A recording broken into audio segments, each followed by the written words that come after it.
Unfortunately, when you upload a spreadsheet to Jamovi, it's not going to have all the labels for the variables, and it's not going to have the descriptions for your questions.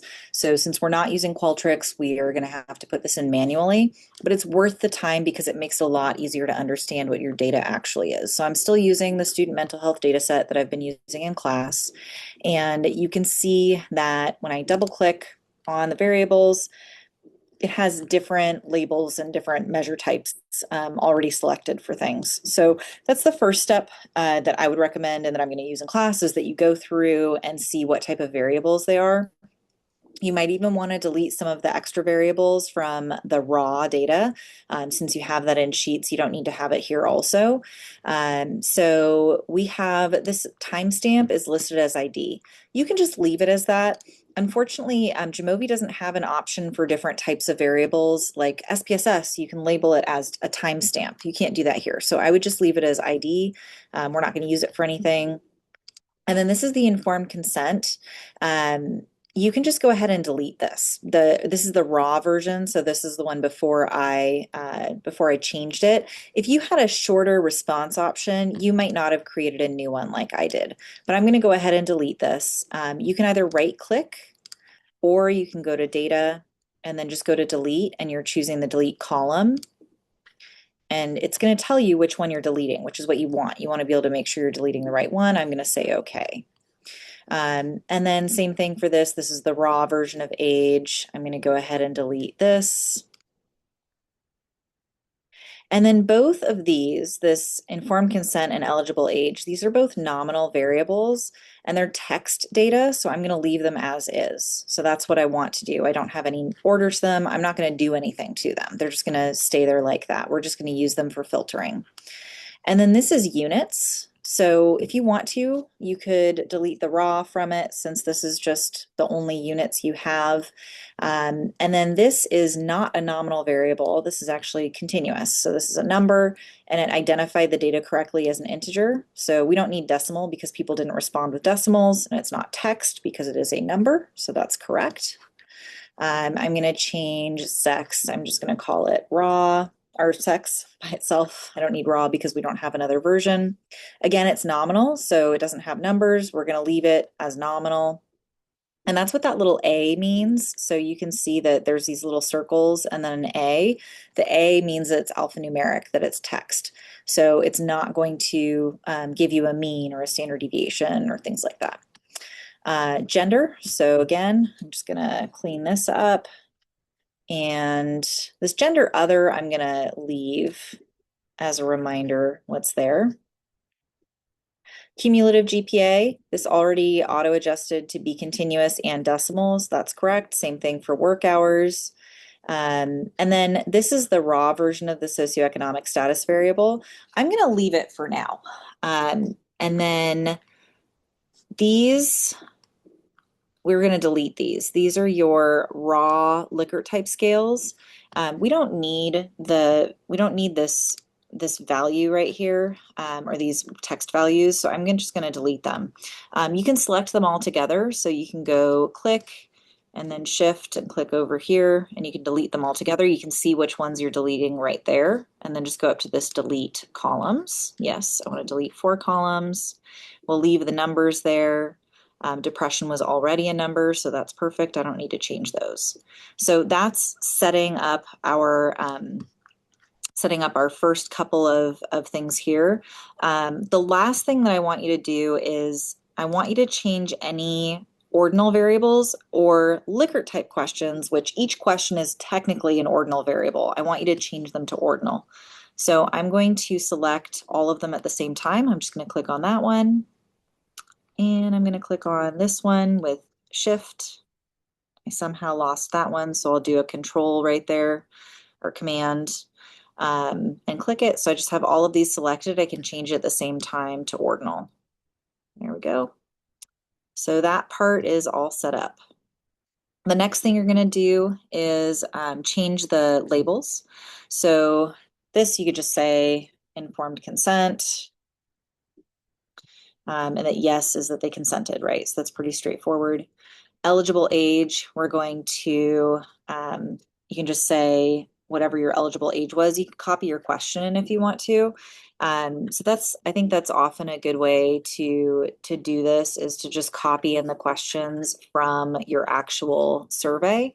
Um, and so if you did that, it would be, are you at least 18 years old? Or whatever your question is. So this is where you can put a description. And so you just want to go through and do that for each of these. So how many units are you currently taking? I don't have my survey open right now, but I remember what the questions were. But you should open yours and you can just copy them in. And then you're going to do the same thing for your questions over here. So like for stress, you would put in your first stress question. Um, and so I will copy those in. So I'm going to start with this one. I'm going to copy the question in. So the question was, how would you describe your current financial situation as a college student? And it's not that it matters, but your font is going to go back to matching. But I just copied and pasted. So it's really easy to just copy and paste your actual question. And then the reason I left these here is that I want to show you how this would look if you were to leave this. So with this socioeconomic status variable, I don't want to just see numbers here because it's ordinal. I want to know what the actual levels were. And so you can see here that these would have just been text, and I cannot make this ordinal in a meaningful way. Like Jamovi's not going to look at this and know what order these go in. So I need to actually assign an order, and that's why I had you create another variable. So this right here, we have our level 2 is strained. And you can just copy and paste those into my levels. So I'm just copying and pasting. Level 3 was moderate. Level 4 is financially difficult. And I'm just pressing enter to save those. Now, I could also just have just that first word there because then it's a little easier to see. But it's a nice check to see that those match, right? Oops, I went in the wrong direction. See? Good thing that I was looking at this. It's easy to do that. So I just want to go in the correct direction here. So I'm going to fix this. I'll be like, oh, hey, whoops, comfortable. That should be comfortable, not financially difficult. I should have been going in an order where it gets more financially comfortable. And I accidentally went in the wrong direction. So I'm just going to make that correct, comfortable. So this retains the numbers right here. So it still shows that this is 2 for strained and moderate is 3, 4 is comfortable. Nobody selected financially difficult for this data set. And so this has that ordinal variable maintained. So that's really important when we get into doing our analyses. When you're looking for the median value, you can't do that if it doesn't have an order. So that's why we transformed any ordinal variables to be numbers. Now you could do that with your Likert type questions if you want to. So stress, for example, I could go ahead and make my one strongly disagree and make 2 disagree. 3 is neither agree nor disagree. 4 is agree. 5 is strongly agree.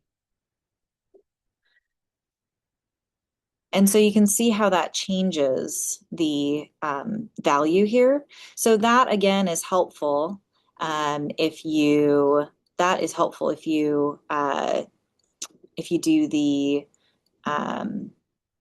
if you're finding the median value, and it'll come up with the actual value for your median. It's still going to show the number. It's just that when you actually look at like if you did a frequency table, it would be there. So that's completely optional. I don't usually put in the values. I just let it be the number. So I don't usually put in the word. If you decide you want to put them all in together, you can do them together. So you could go ahead and select, let's say all of mine were exactly the same. I could select all of these and I could say, this is strongly disagree. And notice it changed them on all of them. So that's an optional one. And then you're going to create a total score after this. So this is just the initial cleaning. But I do want you to go through and copy all of the questions in so that you can quickly refer to them. So that way, like this one, you would just copy in the question itself. And then you can delete any raw variables if you have the current one updated. So that's it for this video. And then you're going to get a total score. I have a different data set. It's an older video that you'll look at for that if you need the video for help.